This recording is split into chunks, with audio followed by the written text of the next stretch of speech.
les amis, alors voilà une petite vidéo pour vous présenter la chaîne La Psy-qui-Tarote et également la Psy-qui-Tarote, hein, la personne qui est là avec ses petites mains.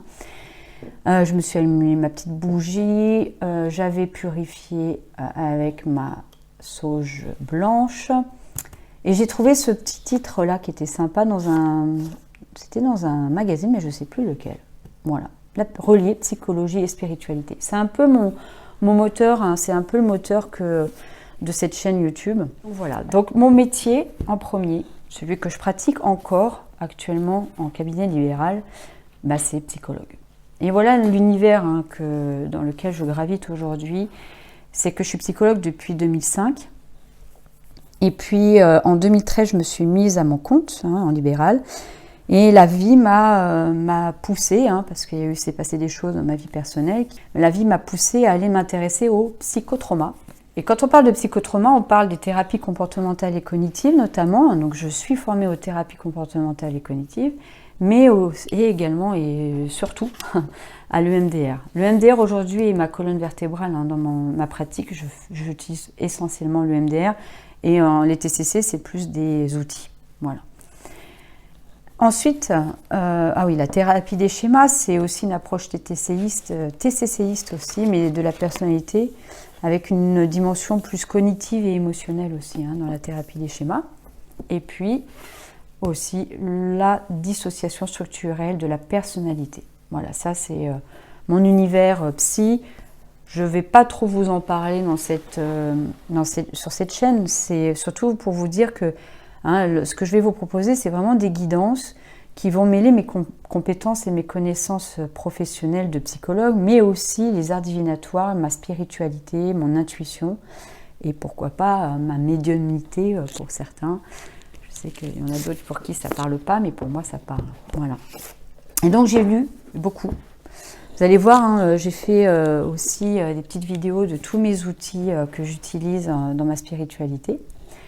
Donc, notamment hein, le tarot, les oracles, mais vous verrez, j'ai d'autres outils. Et là, hein, c'est un peu les bouquins que j'ai pu, qui m'entourent aujourd'hui et qui sont un peu la base de ma spiritualité. En tout cas, ça m'a conforté mes sensations, mes ressentis, mes impressions que j'avais depuis toute petite. En fait, petite, déjà, j'avais des personnes qui venaient dans ma chambre, je ne sais pas trop qui c'était, mais il y en avait une en particulier qui était tout le temps là. Alors, avec ma soeur, on l'appelait Indiana Jones, parce que je crois qu'il avait un chapeau. Mais c'était tous les soirs, on le convoquait et il protégeait. Voilà, donc on parle d'amis imaginaires, pourquoi pas, mais bon, pour moi, c'est aujourd'hui, avec le recul, c'est beaucoup plus que ça.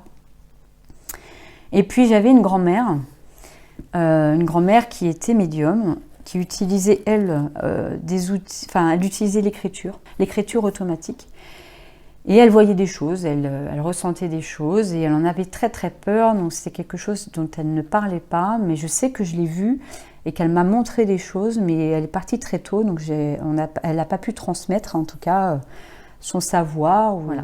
Il y avait ça dans la famille, et depuis toute petite, il y a cette sensation de « je suis plus que la matière, là. Je suis plus que ce corps-là que j'ai et qui bouge avec moi, mais à l'intérieur de moi, je sens plus que ça. » Et je sens, c'est pour ça que je me suis beaucoup intéressée à l'âme, je sens l'âme qui est à l'intérieur de moi, ou le self pour les psys, hein.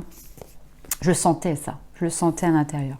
Et donc voilà, l'univers quantique fait partie de mes lectures, tout ce qui est en lien avec la vie après la mort, l'immortalité de l'âme, hein, la conscience intuitive hein, de Jean-Jacques Charbonnier, pour ceux qui connaissent.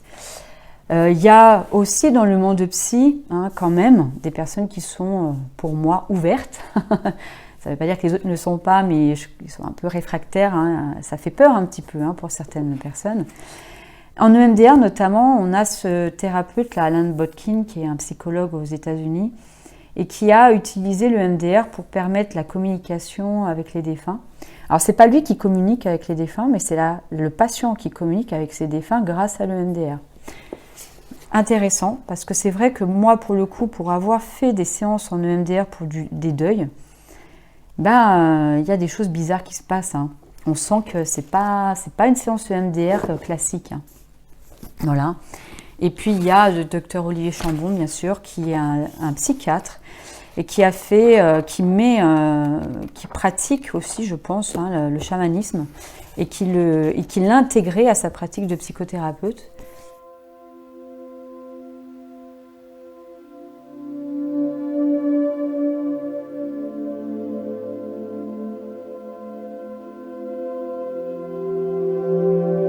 Voilà la fameuse bibliothèque qui ne contient que des livres de psychologues, de psy, de psychothérapie, d'outils.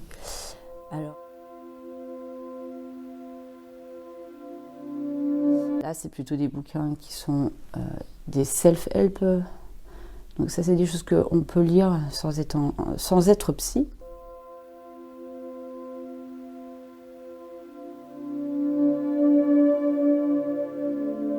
Je vais vous montrer une autre bibliothèque et qui est un petit peu plus orientée spiritualité. Donc là, on est dans ces bibliothèques un peu plus cachées. Alors, c'est pas que j'assume pas, mais c'est que comme je reçois quand même mes patients chez moi, hein, donc il y a des choses comme ça qu'on essaye, que je ne montre pas. Donc là, j'ai quand même pas mal de bouquins autour de la spiritualité. Mais j'ai ma petite cachette là, où là vraiment j'ai tous mes tarots, mes oracles, et encore, il n'y a pas tout, hein, parce qu'il y en a ici aussi là. Mais voilà. Donc ça, c'est ma petite bibliothèque à moi.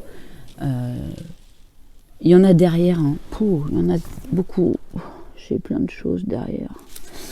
Mais que je vous montre un petit peu hein, les bouquins qui m'ont inspiré, qui m'ont permis de développer aussi ma spiritualité, mes intuitions. Là, voilà un autre univers aussi que j'aime beaucoup. C'est les runes.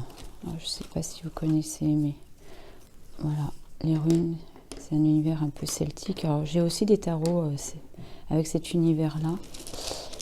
Et j'en ai plusieurs. Alors, ça, c'est sur des pierres. Pareil, je pense qu'un jour, vous trouverez des runes aussi lors de mes tirages. Là, celui-là, il est très beau parce qu'il est...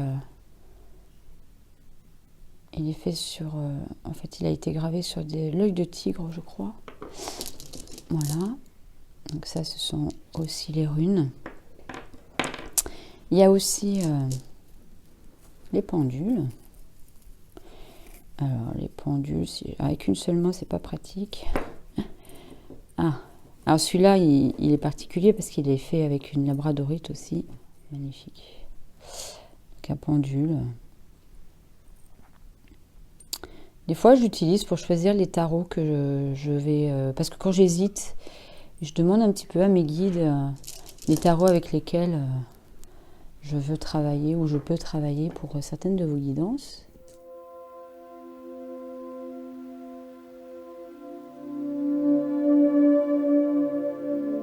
Je vous montre donc un peu la collection de tarots. Alors, je crois que oui, je pense qu'il y a à peu près tout là. Je vous ferai un petit montage là où je vous montre tous les tarots que j'ai. Et ça, là, ce sont les oracles.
quoi de mieux que d'utiliser les cartes pour pouvoir présenter la psychitarot et la chaîne La Psychitarot.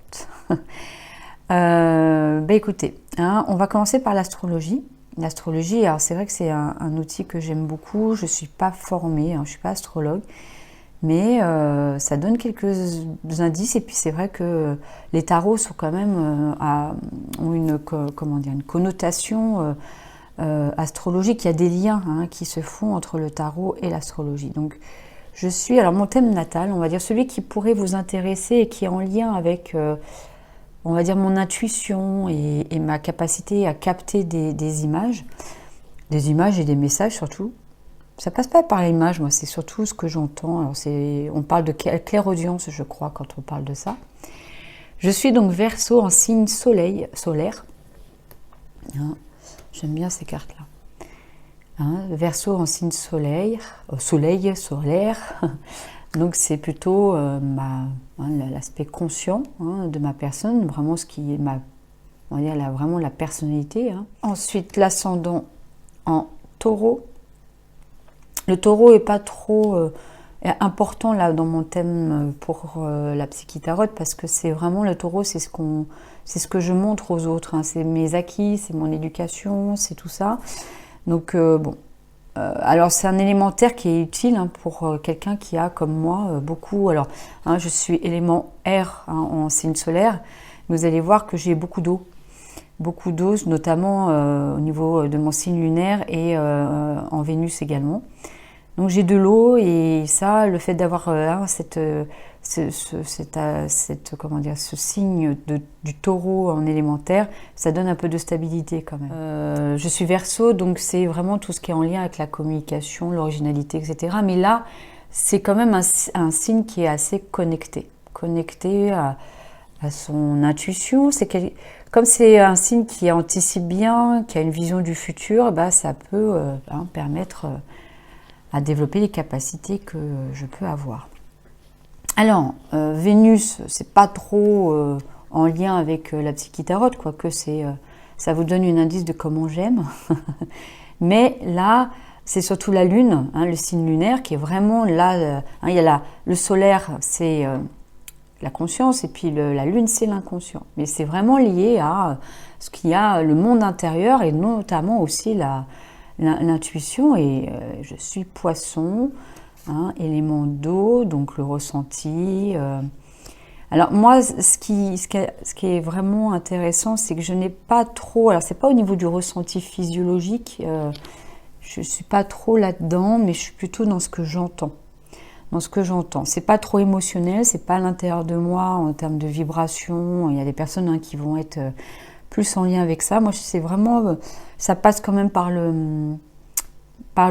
la sphère cognitive. Donc c'est comme si je recevais Alors, je me suis toujours définie comme une grosse radio avec des antennes, et puis ces antennes, elles peuvent s'allonger comme ça, et le fait de s'allonger et d'aller un petit peu plus loin que ce qui est palpable, le concret, la matière, j'ai l'impression que je peux capter aussi... Jung parlait de conscience collective, pourquoi pas quoi, voilà. Hein, pour moi, c'est un peu ça. Et ce qui va vous donner encore plus d'indices aussi, c'est que j'ai en maison 8 Neptune. Neptune qui est la planète de l'intuition, et puis la maison 8, c'est tout ce qui est en lien avec l'occulte, le monde spirituel, la spiritualité. Et donc j'ai cette planète en maison 8. Hein, donc c'est intéressant et c'est quelque chose qui vous donne donc... en tout cas, ça valide quand même pour moi ce que je ressens, ce que j'entends depuis toute petite. Voilà. Donc, quand on regarde le tarot, hein, les cartes hein, qui représentent le Verseau, hein, vous saviez, je crois que je vous l'ai fait hein, dans la guidance du mois d'avril, mais c'est l'étoile. L'étoile, hein, le Verseau, on l'appelle le porteur d'eau, alors que c'est pas du tout un signe d'eau, mais c'est vraiment le messager. C'est aussi l'idée avec l'étoile, c'est qu'elle est connectée quand même à quelque chose de beaucoup plus lointain que la matière. Et elle, il y a un esprit de guérison aussi. Et c'est vrai que pour moi, j'ai toujours, depuis toute petite, souhaité guérir. Voilà, c'était quelque chose d'important. Alors et puis ça passait pas forcément par le soin, mais les médecins, les infirmières. Enfin, j'étais pas du tout attirée par le monde médical, même si je pense que ça m'aurait plu. Mais c'était plus un soin psychique et un soin de l'âme. Hein, c'était quelque chose qui était important pour moi et qui est toujours important pour moi. Donc bon, le taureau, là, ce qui pourrait nous donner un peu d'informations, c'est qu'il y a cette vision un petit peu, c'est l'enseignant, c'est celui qui délivre les messages aussi, le hiérophante, le pape pour le tarot de Marseille. Et puis il y a pour les poissons, c'est la lune. Et la lune, c'est toujours pareil, c'est ce que je retiens par rapport à mon thème, c'est que c'est d'aller pouvoir se connecter et dans son monde intérieur, mais aussi au-delà pour capter des choses. Et c'est aussi la carte de l'intuition. Voilà. Ensuite, en numérologie, alors je vais peut-être un peu bouger tout ça parce que sinon j'aurai jamais la place. Alors pour ceux que ça intéresse, ce tirage, je le proposerai. Alors c'est au futur parce que pour l'instant je ne peux pas vous proposer trop de guidance personnalisée. J'ai un cabinet qui tourne très très bien en ce moment, donc j'ai peu le temps. Et puis, mais un jour je vous proposerai, et ça il faut vraiment être à l'écoute de mon actualité parce que je vous proposerai des tirages personnalisés. Ce tirage, c'est un tirage que j'appellerais peut-être carte d'identité ou quelque chose, et je pourrais vous le proposer en guidance personnalisée. Le 3, le chiffre 3, c'est le chiffre de mon année, de mon chemin de vie. Et moi, je me réfère surtout, alors je ne connais pas très bien la numérologie non plus, je ne me suis pas formée, donc je me réfère toujours à ce qui est vraiment mon essence, c'est le tarot et les cartes. Et pour le tarot, ça se réfère à l'impératrice. Le chemin de vie, pour moi, c'est, alors pour moi, tout le monde ne sera pas d'accord forcément avec moi, mais quand je vois l'impératrice, ça donne le thème un petit peu de ce que je dois travailler dans cette vie, de ce que je dois travailler dans la matière. C'est tout ce qui est en lien pour moi à la féminité, à la créativité, mais aussi à moi en tant que femme, à moi en tant que mère. Et je crois que tout mon parcours, tout ce que, quand j'ai ce recul, j'ai un certain âge, donc quand je regarde un peu mon parcours, tout est en lien quand même avec cette notion de féminité, de maternité. C'est ce que je pense dans cette vie-là, j'ai dû choisir, mon âme a dû choisir de travailler là-dessus. Ensuite, c'est vrai que là, je vais m'arrêter pour moi ici parce que le reste va être assez intime, mais vous allez avoir pour ce tirage-là, la carte, c'est pas la carte d'identité, mais les années personnelles. Donc, en fonction de l'année 2021 et l'année 2022, vous avez un chiffre avec une année personnelle qui donne un état d'esprit de l'année, des énergies que vous allez rencontrer de l'année 2021 ou 2022. Et moi, j'y mets aussi les tarots. Et donc, pour vous donner un peu la connotation énergétique de votre année en cours ou de l'année passée. Et je fais ce lien-là. Là, je ne le fais pas pour moi, pour ce tirage-là, parce que là, on est plus à vous faire découvrir qui je suis. On va passer donc au tirage. Alors, c'est un petit exercice périlleux que je fais, mais parce que là, pour le coup, on ne sait pas trop ce que vont me dire les cartes. Mais alors, je vais utiliser donc pour les énergies, de la chaîne. Vous allez voir, c'est le Pagan Tarot et puis le Cosmic Tarot aussi. Et puis en carte oracle, j'aimerais bien utiliser les cartes divinatoires d'Algariel. Ok, allez, on y va. Énergie de la chaîne, la Psyche Tarot. Alors, de la chaîne, Je prends que les arcanes majeures.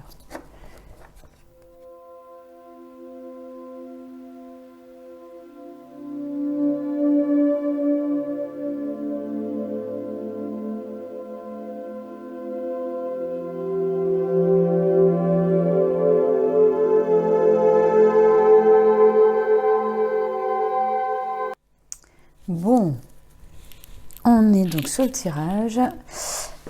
Petit exercice un peu périlleux quand même. Mais voilà, moi je vous laisse regarder. Alors ça c'est l'énergie de la chaîne, la Psyche Tarot.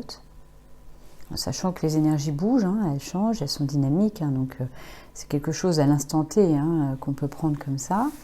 Ça, c'est l'énergie, mon énergie. Alors, c'était très étonnant parce qu'en fait, l'oracle, quand j'ai une certaine manière d'aller chercher l'énergie de la personne, moi je vais chercher donc mon étoile, la carte du Verseau, et puis je prends la carte qui vient soit avant, soit après, soit les deux. Là, j'ai pris la carte avant, qui est en lien avec le Verseau, et c'était ma carte chemin de vie. Hein. Donc voilà. Je vous laisse réfléchir, je vous laisse aussi, parce que c'est un peu compliqué, hein, vous allez vraiment vous dire que je ne suis pas du tout objective, hein, c'est normal, hein, je tire pour moi. Hein, donc, pour ceux qui connaissent bien hein, cette pratique-là, c'est vrai que il y a une part de subjectivité qui est un peu compliquée, donc je vous laisse regarder ce que ça veut dire pour vous, ce que ça donne comme indice ou comme sensation ou comme résonance à l'intérieur de vous par rapport à la chaîne La Psy Tarot, mon énergie. Ça, c'est mes ressources. Et ça, c'est mon passé. Et je vous dirai, hein, moi aussi, hein, ce que j'en pense. Ensuite, nous avons donc Algariel. Pareil, j'ai demandé juste des messages par rapport à la Psy Tarot. Et pareil, pour éviter hein, de la subjectivité, je vais vous donner un petit peu... J'ai un livre... j'ai le livre hein, de la personne qui a créé l'oracle. Alors, 19. 19, on est sur la tour isolée. Symbole de spiritualité, la tour isolée est liée aux énergies féminines. Elle est rattachée au monde sacré, elle représente la terre-mère et le moi intérieur. La tour isolée représente les profondeurs spirituelles de l'âme et son évolution. Elle évoque le besoin de solitude pour retrouver la paix. La solitude vous permettra d'être en communication avec vos guides, indique une personne spirituellement élevée et à l'écoute de son âme. Je dis ça, je dis rien. 28. L'échelle. Cette carte neutre représente le mental et les décisions. Elle invite à méditer sur une situation délicate menant à un choix. L'échelle conseille de prendre de la hauteur dans votre vie. L'observation est le maître mot de cette carte. Elle annonce du mouvement dans votre vie par vos actes. Il faut que les choix soient mûrement réfléchis. Alors, forcément, ça résonne pour moi parce que le choix de faire cette chaîne YouTube a été vraiment, et encore, hein, ça a provoqué pas mal de perturbations, que ce soit pour moi au niveau personnel, mais aussi dans mon entourage, etc. Ça continue à l'être parce qu'il faut concilier vie professionnelle, vie paraprofessionnelle, plus la famille, etc. Et c'est vrai que quand je lis ce message, hein, le fait de prendre de la hauteur, hein, que j'ai dû vraiment mener un choix cornélien compliqué, c'est le cas, et ça l'est encore. Hein. Donc ça ne m'étonne pas que cette énergie arrive là dans le tirage. 9. Le phare. Le phare est une carte de soutien qui représente l'entourage. Cette carte positive est le symbole de l'amitié et des aides physiques ou divines. Elle est d'un grand secours. Sa lumière transperce les ténèbres et vous guide. Soyez confiants lorsqu'elle tombe dans vos tirages. Et je voulais voir un peu aussi le spirituel. Une forte lumière émane de vous et vous entoure. Votre aura est particulièrement belle et puissante. Vous êtes un véritable guide pour les autres, un pilier. Voilà, bah écoutez, je pense que... Alors, mon interprétation, même si, voilà, il y a un peu de subjectivité, au niveau de l'énergie de la chaîne, je pense qu'il y a vraiment cette idée que il y a quelque chose à vous communiquer quand même. Il y a quelque chose de l'ordre de mettre le lien entre ce qui est du monde subtil dans la matière en... Alors, le magicien n'a pas vraiment, mais c'est la carte là qui me fait venir ces pensées et j'entends ça. L'idée, c'est de mettre le spirituel et le concret, donc la matière en lien, et de vous proposer des messages par rapport à ça. Et il y a cet aspect chez moi, on retrouve l'impératrice, hein, il y a le fait de prendre soin des autres, de guérir, d'être assez maternelle et maternante. Et vous allez voir dans mes tirages, même si je suis quelqu'un qui va quand même vous dire les choses, même les plus difficiles, mais j'essaierai toujours d'être dans cette bienveillance, dans cet accueil, dans ce prendre soin pour pouvoir vous aider à évoluer, à progresser. Je fais rapide, hein, mais essayez de voir ce que ça dit aussi pour vous. Bon, là, il n'y a pas grand-chose à rajouter. Hein, mon énergie, je suis en plein dedans, quoi. Quand je suis vraiment avec les cartes et quand je filme mes tirages ou quand je fais mes guidances personnalisées, je me sens moi. Donc, je me sens vraiment alignée. Et ça ne m'étonne pas que les cartes, mes cartes de chemin de vie soient collées à mon signe solaire. Hein. Alors mes outils, la clairvoyance. Alors c'est la justice, mais la justice, elle est pas aveugle ici. Elle est assez clairvoyante, elle éclaire le monde, elle éclaire les autres. Elle est dans cette recherche de l'équilibre. Elle fait le lien entre le monde diurne et le monde nocturne. Donc il y a cette idée que peut-être, oui, il y a une sorte de clarté dans mes messages. Et je sais d'où ça vient, je sais que c'est pas quelque chose de négatif de là d'où ça vient. Voilà, je sais que je suis guidée. Je suis guidée et pour moi c'est légitime. Voilà, il y a une certaine légitimité. Alors le passé, le 10 de coupe. Le 10 de coupe, c'est l'idée quand même. Alors là, on le voit pas bien dans cette carte, mais il y a cette idée de famille, d'harmonie, de l'entourage, d'être dans quelque chose d'accompli au niveau personnel. Et moi, dans mon passé, ce qui me vient, c'est quand même la sphère, cet héritage familial que j'ai eu de la part de ma grand-mère maternelle. Ma grand-mère maternelle était médium, mais elle en avait très très peur. Elle pratiquait, mais vraiment toute seule et avec moi en particulier. Elle m'a montré des choses. Mais c'était quelque chose également qu'elle fuyait, elle avait très très peur. Et j'ai l'impression que ça parle de ça dans cette carte-là. Voilà. Bon, écoutez, ça c'est le tirage. Écoutez, j'espère que cette vidéo n'a pas été trop longue parce que ça va être des petits bouts de partout que j'ai fait. J'ai fait une sorte de montage qui ressemble un peu à un vlog. Je vous souhaite vraiment une bonne journée, une belle soirée. J'espère que vous allez avoir envie de vous abonner et de commenter également les vidéos. Il y a plein d'idées, j'aurai plein d'idées à vous proposer, plein de tirages différents. Et voilà, écoutez, j'espère que tout allait bien pour vous et je vous dis à très bientôt.